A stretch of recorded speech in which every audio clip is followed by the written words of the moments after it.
अस्सलाम वालेकुम, क्या हाल चाल है। उम्मीद करते हैं कि आप खैरियत से होंगे। मर्द दुआ है कि आप हमेशा खुश रहें, हंसते और मुस्कुराते रहें और इसी तरह में अपना प्यार दिखाते रहें। बिल्कुल जी, मेरा नाम मुअज्जम है। मैं हूं तारक मोहम्मद। मेरा नाम मोहम्मद यूसुफ। तो आज हम जिस वीडियो पर रिएक्ट करने जा रहे हैं, वीडियो का टाइटल है will she be the new president of India, BJP nominate Draupadi as presidential candidate. चलें जी, एक नया ये खबर आई है और इंटरेस्टिंग है। और ये आदिवासी हैं तो इनको प्रेसिडेंट की पोस्ट के लिए जो मुकर्रर किया है बीजेपी की तरफ से बिल्कुल। नरेंद्र मोदी ने। तो वीडियो देखते हैं और अपना रिव्यू पर देंगे। कौन ऑन करते हैं जी? 1 2 3 स्टार्ट। पार्टीज उनके विरोध जो पार्टीज खड़ी हैं वो सब बैक कर रही है यशवंत सिन्हा साहब को। अब इनके नमस्कार, नहीं बोलते मैं वर्ल्ड अफेयर्स हूं प्रशांत धवन नाउ। भारतीय जनता पार्टी और जो इनकी अलाइड पार्टीज हैं, इन सब लोगों ने अपना प्रेसिडेंशियल कैंडिडेट चुन लिया है। यहाँ पर आप देख पाएंगे ट्वीट है नरेंद्र मोदी जी की, ये कह रही है श्रीमती द्रौपदी मुर्मू जी, ये है प्रेसिडेंशियल कैंडिडेट फ्रॉम एनडीए। अब ये बड़ी अनाउंसमेंट है। कई लोग एक्चुअली सरप्राइज भी है इसको लेकर। कुछ लोगों ने सोचा था कि शायद आरिफ मोहम्मद खान साहब को ये बनाएंगे एज प्रेसिडेंट कैंडिडेट, मगर बहुत अच्छा निर्णय है ये भी मैं कहूंगा, क्योंकि अगर द्रौपदी मुर्मू जी बनती है देश की प्रेसिडेंट तो ये बनेगी पहली female Adivasi president of the Republic of India. हम सब लोगों के लिए एक बहुत ही प्राइड की बात होगी ये। नाउ क्वेश्चन यहाँ पर ये आता है कि एक्चुअली प्रेसिडेंशियल इलेक्शन जीतेगा कौन, क्योंकि बहुत ही जल्द इसका इलेक्शन होने वाला है और दो मेन कंटेंडर्स यहाँ पे सामने दिख रहे हैं। एक तो यशवंत सिन्हा, जो ऑपोजिशन पार्टीज हैं आज के समय, बीजेपी और बाकी जो पार्टीज हैं उनके विरोध में जो पार्टीज खड़ी हैं वो सब बैक कर रही है यशवंत सिन्हा साहब को। अब इनके अगेंस्ट खड़ी है एनडीए बैक्ड द्रौपदी मुर्मू जी। मैं यहाँ पे वैसे आपसे पूछना चाहूंगा, आप सब लोग इसके बारे में लिखिएगा कमेंट सेक्शन में कि आप पर्सनली किसको सपोर्ट करते हैं, किन्हें आप देखना चाहेंगे as the president of India. मैं जेन्युइनली जानना चाहूंगा आपका ओपिनियन। और अगर यहाँ पे आपका क्वेश्चन ये है कि वेट, प्रेसिडेंट रामनाथ कोविंद जी की टर्म खत्म हो चुकी है, तो इसका आंसर है कि इनकी टर्म खत्म होने वाली है। रामनाथ कोविंद जी की जो टर्म है ये खत्म हो जाएगी जुलाई 24 को। और हमारे देश का जो संविधान है वहाँ पे जो आर्टिकल 62 आपको मिलेगा, वहाँ पर साफ साफ लिखा हुआ है कि पुराने प्रेसिडेंट की टर्म कंप्लीट होने से पहले ही जो नए प्रेसिडेंट है उनका चुनाव कंप्लीट हो जाना चाहिए। तो आप देखोगे जुलाई 24 से पहले पहले इंडिया में प्रेसिडेंट का चुनाव हो जाएगा और हमारे देश को पता लग जाएगा कि देश का अगला प्रेसिडेंट कौन होगा। ना यहाँ पे आपका क्वेश्चन ये भी होगा, मगर नंबर्स क्या कहते हैं, किसका प्रेसिडेंशियल कैंडिडेट जीत जाएगा? क्या बीजेपी बैक जो कैंडिडेट है ये जीत सकता है या फिर ऑपोजिशन पार्टीज का जो कैंडिडेट है ये जीत जाएगा? ये समझने के लिए ना पहले तो बहुत ही सरल लैंग्वेज में मैं आपको बताऊंगा कि भारत का प्रेसिडेंट चुना कैसे जाता है। शायद इससे ज्यादा सरल और इफेक्टिव एक्सप्लेनेशन आपको नहीं मिले। देखो, प्रेसिडेंट ऑफ इंडिया के इलेक्शन में हजारों लोग वोट करते हैं, ऑलमोस्ट 4900 के आसपास। कैसे इतने सारे लोग कैसे वोट करते हैं? क्योंकि देखो यहाँ पर वोटिंग होती है लोकसभा के मेंबर्स की, राज्यसभा के मेंबर्स की। जी हाँ, पूरा पार्लियामेंट जो है, जो भी पार्लियामेंट में बैठते हैं लोग, वो यहाँ पर वोट करेंगे। मतलब कि जयशंकर जी भी यहाँ पर वोट करेंगे, मोदी जी भी वोट करेंगे। मोदी जी आपको पता होगा मेंबर ऑफ पार्लियामेंट है लोकसभा से, इंडिया के लोअर हाउस से। जयशंकर जी मेंबर ऑफ पार्लियामेंट है राज्यसभा से। तो एग्जाम्पल के लिए आपको बता रहा हूँ ताकि आप समझ पाए, दोनों राज्यसभा लोकसभा के वोटिंग करेंगे। उसके अलावा पूरे देश में जितने भी एमएलए हैं, जो भी हमारी स्टेट्स हैं, वहां पर जितने भी आपको एमएलए मिलेंगे, उसके अलावा दिल्ली और पुडुचेरी में भी जितने भी आपको एमएलए मिलेंगे, सब लोग यहाँ पर वोटिंग करेंगे। तो टोटल नंबर बड़ा भयंकर बन जाता है। जो हमारा पार्लियामेंट है वहां पे लोकसभा राज्यसभा के नंबर आप ऐड कर दो तो टोटल नंबर बन गए 776। फिर उसके बाद हमारे देश में आज के समय टोटल जो एमएलए हैं रफली आप कह लीजिए 4123 के आसपास है। ये फिगर कम जरा हो जाती है, कुछ सीट वेकेंट हो जाती है, कभी कोई एमएलए की डेथ हो जाती है, तो टोटल इतने एमएलए आपको मिलेंगे। तो सबको आप अगर ऐड कर दोगे तो बिल्कुल जो टोटल आंकड़ा है वोटर्स का, ये 4900 के आसपास आपको मिल जाएगा। पिछली बार जब भारत में प्रेसिडेंशियल इलेक्शन हुआ था 2017 में, जब रामनाथ कोविंद जी के सामने खड़ी हुई थी Meera Kumari ji for the post of the president of India, उस वक्त आप अगर देखो तो जो टोटल वोटिंग हुई थी वो थी 4986 की। अब यहाँ पे आप कहोगे अच्छा ठीक है, ये तो जी हो गए इंडिविजुअल वोट्स, ठीक है कि लोकसभा राज्यसभा के इतने पड़े, एनडीए के वोट इतने थे, यूपीए के वोट इतने थे। फिर ये यहाँ पर क्या लिखा है 7 लाख 3 लाख, इसका क्या मतलब है? ये इलेक्टोरल कॉलेज वोट का क्या है? ये तो अमेरिका में होता है, ये हमारे यहाँ भी होता है क्या? सर इसको समझने के लिए अभी इलेक्टोरल कॉलेज ये जो वर्ड है ना, इसको माइंड में रिप्लेस कर दो वोट की पावर से।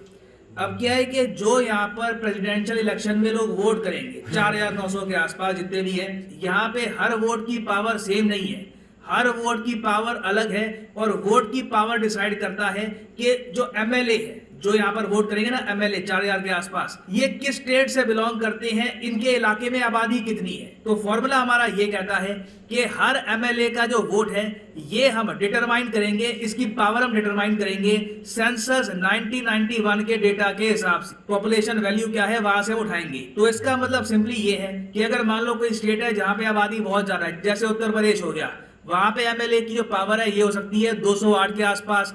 वेरा सिक्किम जहां पे आबादी बहुत ज्यादा कम है, वहां पे एमएलए की पावर होगी ओनली 7। तो उत्तर प्रदेश के एक एमएलए का वोट कई गुना ज्यादा पावरफुल है, मान लीजिए सिक्किम या फिर पुडुचेरी या फिर किसी और जगह से जहां पर आबादी आपको कम मिलेगी। और इसलिए कहा जाता है कि प्रेसिडेंशियल इलेक्शन अगर आपको जीतना है, देश का प्रेसिडेंट बनना है, तो एमएलए का सपोर्ट बड़ा इंपॉर्टेंट होता है। अगर जो देश की बड़ी बड़ी स्टेटें हैं जो आबादी में कई देशों को चुनौती देती हैं, जैसे उत्तर प्रदेश, महाराष्ट्र, बिहार, वेस्ट बंगाल, मध्य प्रदेश, तमिलनाडु, राजस्थान, कर्नाटका, ये जो स्टेट्स हैं, अगर यहाँ पे आपकी सरकार है, यहाँ पर जिस पार्टी की भी सरकार है, वो बड़ा रोल प्ले करती है प्रेसिडेंट के चुनाव में। अब बीजेपी के सामने प्रॉब्लम काफी इंटरेस्टिंग है कि जो बड़ी स्टेट्स है ना, उनमें से कई स्टेट्स में उनकी सरकार है नहीं, वहां पे एमएलए उनके कम है। फॉर एग्जांपल उत्तर प्रदेश में चलो बीजेपी की सरकार है, ठीक है, महाराष्ट्र में बीजेपी नहीं है, फिर बिहार में आप देखोगे तो इनकी गठबंधन की सरकार है, फिर वेस्ट बंगाल में बीजेपी नहीं है, मध्य प्रदेश में बीजेपी है मगर एमएलए ऐसे नहीं है कि बहुत ज्यादा डोमिनेटिंग नंबर्स में है, तमिलनाडु में बीजेपी नहीं है, राजस्थान में बीजेपी नहीं है, हाँ कर्नाटका में है। तो जो बड़ी बड़ी स्टेट्स है यहाँ पर बीजेपी के पास थोड़े से नंबर हो सकता है कि कम पड़े, हो सकता है कि यहाँ पर जो फाइट है नंबर्स की, इसमें बीजेपी को थोड़ी सी प्रॉब्लम आए।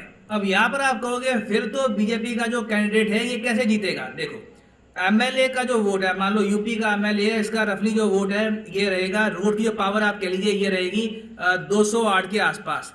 मगर जो पार्लियामेंट के वोट है जहां पर बीजेपी डोमिनेट करती है, चाहे राज्यों में बीजेपी थोड़ी पीछे रह गई, मगर आप अगर देखो तो पार्लियामेंट में स्पेशली लोकसभा में बीजेपी की डोमिनेटिंग मेजॉरिटी है। तो अभी होगा क्या कि इनके पास देखो लोकसभा राज्यसभा में टोटल है 776 मेंबर्स, ठीक है। अब इनके जो सारे वोट्स हैं इनकी पावर पता क्या है? यहां पर हर एक जो वोट है इसकी पावर बनती है 700। 700 क्यों बनती है? क्योंकि फॉर्मूला ये कहता है कि देश में जितने भी एमएलए होंगे उन सब एमएलए के जितने भी वोट है उनकी जो पावर निकलेगी, जो आज के समय टोटल बन के आती है 5,43,000 के आसपास। मध्य प्रदेश, यूपी, राजस्थान, सारे एमएलए की जो पावर है सबको आप ऐड कर दो तो ये आपको मिलेगी 5,43,000 के आसपास। तो जो पार्लियामेंट में एमपी बैठते हैं उनके वोट की भी जो पावर है वो सेम होगी 5,43,000। तो हम बेसिकली क्या करते हैं कि 776 को डिवाइड कर देते हैं 5,43,000 से, तो उससे लोकसभा राज्यसभा में जो भी मेंबर बैठे हैं इन सब के एक वोट की वैल्यू बन जाती है 700। तो यहां पे बीजेपी के पास पावर है, क्योंकि आप अगर देखो लोकसभा में एनडीए के पास टोटल 334 सीट्स हैं, ऑपोजिशन पार्टीज बहुत पीछे हैं, सिर्फ 207 सीट्स हैं। फिर राज्यसभा में हालांकि बीजेपी के पास ज्यादा नंबर नहीं है, राज्यसभा में एनडीए गवर्नमेंट के पास नंबर है 110, ऑपोजिशन पार्टीज में 224 मेंबर आपको मिलेंगे। बट लोकसभा और बीजेपी के कई जो राज्य इन्होंने जीत रखे हैं उन सबको मिलाकर एस्टिमेट लगाया जा रहा है कि बीजेपी का जो कैंडिडेट है उसको आराम से टोटल वैल्यू वोट्स की अगर मैं बात करूं 5,42,000 वोट मिल जाएंगे। मतलब कि इतने हजारों वोट होंगे कि उनकी जो पावर में वैल्यू निकलेगी वो 5,42,000 के आसपास होगी। तो बीजेपी की जो कैंडिडेट है यही बनेंगी प्रेसिडेंट ऑफ इंडिया। इसके चांसेस अभी के लिए मैं कहूंगा ज्यादा दिख रहे हैं बिकॉज ऑफ लोकसभा वोट्स। और फाइनली यहाँ पर मैं ये भी ऐड कर दूं कि लाइफ में अगर आप एक बार प्रॉपरली यूपीएससी एग्जाम की तैयारी करना चाहते हैं, किसी भी एग्जाम की तैयारी करना चाहते हैं, चाहे आईआईटी हो, बैंक हो, तो सिंपली जाइए कमेंट सेक्शन में। कमेंट सेक्शन में आपको मिलेगी ये पिन कमेंट और यहाँ पे आप परचेज कर सकते हैं the course of your choice. For example let's say आप प्रिपेयर कर रहे हैं फॉर यूपीएससी, क्लिक करिए यूपीएससी पर और यहाँ पे आपके सामने खुल जाएगा ये पेज और यहाँ पे आप परचेज कर पाएंगे UPSC course for 36 month as well. अगर मान लीजिए आप एक कॉलेज स्टूडेंट हैं, अभी आपके पास टाइम है 2-3 साल का आराम से यूपीएससी की प्रिपरेशन करनी है, तो 36 महीने का जो कोर्स है ये भी आप कर सकते हैं परचेज। मगर जो प्राइसेस यहाँ पर लिखे हैं ये पे करने की जरूरत नहीं है, सिंपली यहाँ पर कोड यूज करिए PG10 and the prices will start following. So use the code PD10 and save money. So इसी नोट के साथ ये है वीडियो का। Thank you for listening and as always God bless you all.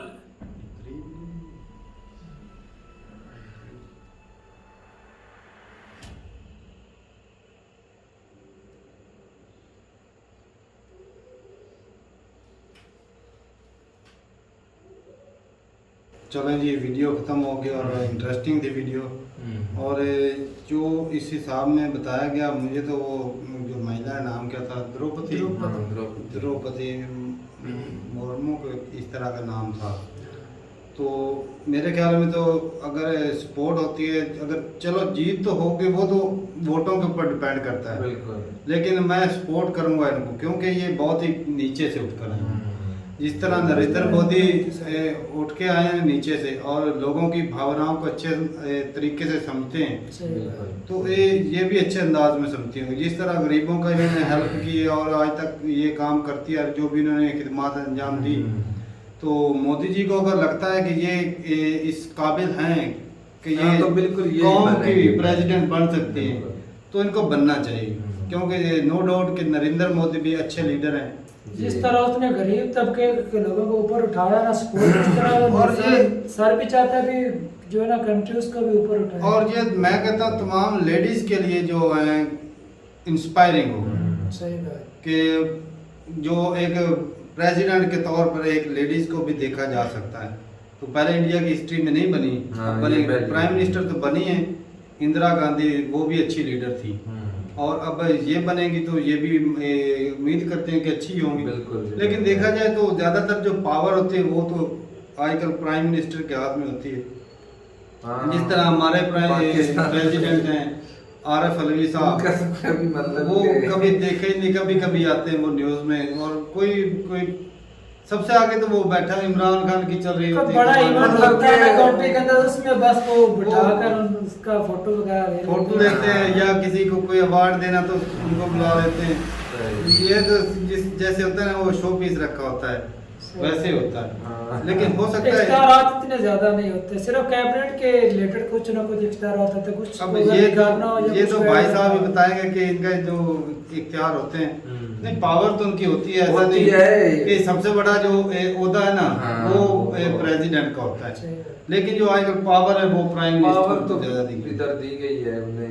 पहले जिस तरह दूसरे के मुशर्रफ के दौर में सदर के पास होती थी, अब जरदारी के दौर में सदर के पास होती थी, उसके बाद जब नवाज शरीफ खान ने बहुत कोशिश की है, सदर का ओहदा ले लूं और सारे इख्तियार मेरे पास ही, मैं जिस तरह मर्जी हूँ कंट्री को चलाऊं, चाहे उसे बेच चाहे जो मर्जी करूं। तो अच्छा, ये अगर बनती हैं तो वैसे जो इनमें जो तरीकाकार बताया गया वो वोटों का, और जितने MLA MPA लोकसभा, वो एक दफा तो भाई दिमाग चकरा जाता है, क्योंकि इंडिया के इतने ज्यादा मेंबर हैं, और एक तो हमें लोकसभा और राज्यसभा की समझ नहीं आती, वो हमने ऐसे समझा, हमारे यहाँ नेशनल असेंबली बोलते हैं और सूबाई असेंबली, तो जिससे तो वो लोकसभा मेरे ख्याल में नेशनल असेंबली को बोलते हैं, और राज्यसभा जो होती हैं वो सूबाई असेंबली को, ऐसा ही होगा तब जा। तो ये जितने मतलब वो जो वोट कॉलेज के जो था सिस्टम, तो वो मतलब जितने वोट होते हैं उस इलाके में MLA जीतता है, तो उन वोटों के हिसाब से ही मतलब काउंट करते हैं, मतलब जो सारे आते हैं ना जो वोट डालते हैं उनकी पावर भी साथ आ जाती है। हाँ, यानी कि ये है कि अच्छा इस हिसाब से तो फिर बीजेपी पावरफुल ही है, लेकिन स्टेटों के हिसाब से पावरफुल नहीं है। अच्छा, मैं बीजेपी के अगर तारक में बनता है ना, क्योंकि वो उनकी कैबिनेट का है, वो उनके विचार आपस में मिलते जुलते होंगे, वो फैसले अच्छे से कर पाएंगे। अच्छा, किसी और अपोजिशन का हो, वो उनके विचार आपस में नहीं भी मिल सकते, फैसले नहीं भी अच्छे हो सकते। अच्छा, वैसे पहले मैंने सुना था कि आरिफ मोहम्मद को भी बनाया जा सकता है, लेकिन उनके हटाने की क्या मेन वजह हो सकती है, वो ये पार्टी वाले जानते हैं, नरेंद्र मोदी साहब जानते हैं, लेकिन वो जो मैंने उनके इंटरव्यू देखे हैं, वीडियोस देखी हैं, वो भी मैं कहता हूँ कमाल का बंदा है। एक देशभक्त बंदा जो होता है ना, वो ऐसा मिसाल है भाई। और मैं फख्र करता हूँ कि ऐसे मुसलमान जो हैं वो इंडिया में है। बिल्कुल। वो भाई वो जो करेक्ट बात होती है वो करते हैं, वो मुसलमानों की सपोर्ट नहीं होता ना कि वो हक की बात करते हैं ना भाई। साइड वाली बात नहीं करते, हाँ, हक की बात करते हैं और देशभक्त हैं वो। बिल्कुल। नो डाउट के वो अच्छे लीडर बन सकते थे, सही। लेकिन ये जो हैं, ये जो द्रौपदी हैं, ये अगर जो जिस तरह मेहनत करके आई हैं, ये भी नीचे से उठ के आई हैं, ये एक मैं कहता हूँ हिस्ट्री में इंस्पायरिंग होगा बिल्कुल। और एक नई हिस्ट्री क्रिएट हो जाएगी हिंदुस्तान की, खास करके हिस्ट्री में। और ये खवातीन अच्छा के है, हकूक को इंस्पायर, उजागर करने का हाँ मुद्दा है। बिल्कुल, ये अच्छा है। और आप अपनी राय जरूर बताइए कमेंट सेक्शन में कि आरिफ मोहम्मद को नाम जो रिकमेंड नहीं करने की क्या वजह थी और इनका नाम जो रिकमेंड करने की वजह क्या थी। बिल्कुल। और लीडर जो है भाई दोनों ही अच्छे हैं, लेकिन मेरे ख्याल में जो खास करके लेडीज को इज्जत देने के लिए हाँ वो ये और अच्छा वो step देखें किया बिल्कुल गया। निचले तबके से आदिवासी बिल्कुल, हाँ, कबायली बिल्कुल। फैमिली जो है वो उस फैमिली से ये उठ के इससे आए। यही नतीजा लेता है कि ताकत के जोर पर हाँ। कुर्सी नहीं देगी, मतलब हर बंदे को एक इक्वल राइट्स दिए जा रहे हैं इंडिया अब में। ये भाई इंडिया की हिस्ट्री बदलने का जो है ना ये तरीका अब जो हो गया ना वो भाई, अमेरिका वाला निजाम जो कोई गोरा काला कुछ नहीं भाई, हाँ। कोई जात पात को माने नहीं नहीं, रखते। नहीं, जो नहीं। डिजर्व करता है, जो काबिलियत रखता है, बिल्कुल जी, वही बिल्कुल। कंट्री का वो बनेगा, प्रेसिडेंट बने या प्राइम मिनिस्टर बने। कंट्री और में कब भी हम जाकर भी भिगरो करेगा, करता भी कर भी रहा है भी। सही बात है। वो चंद हाथों अच्छी में कैबिनेट हो ना। जो चंद पावरफुल जो लोगों के हाथ में रह जाए ना सारी गेम, हाँ, मुल्क में वो तरक्की नहीं मुल्क में करता। तरक्की, वो सिर्फ पावर ही उनके हाथ में हाँ। होती है। तो कंट्री तरक्की कैसे करता है जब नीचे से कोई उठ के आता है, उसको पता होता है कि उसकी जो आवाम है हाँ। उसको क्या चीज क्या चाहिए, जरूरत है। बिल्कुल। अब एक खिलाड़ी हो, वो इमरान का खिलाड़ी था, लेकिन उसने खेलों के लिए मैं कहता हूँ एक लफ्ज भी नहीं, एक मैं कहता हूँ कुछ भी एक नहीं रुपए का किया। काम नहीं किया। कुछ नहीं किया। खिलाड़ी होने के बावजूद खेलों के मामले में एक कुछ भी काम नहीं किया।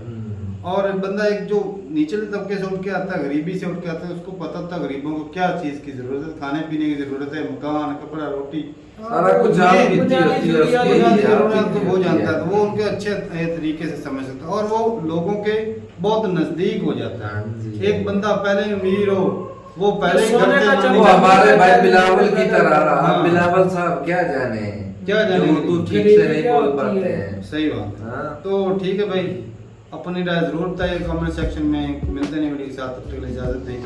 अल्लाह।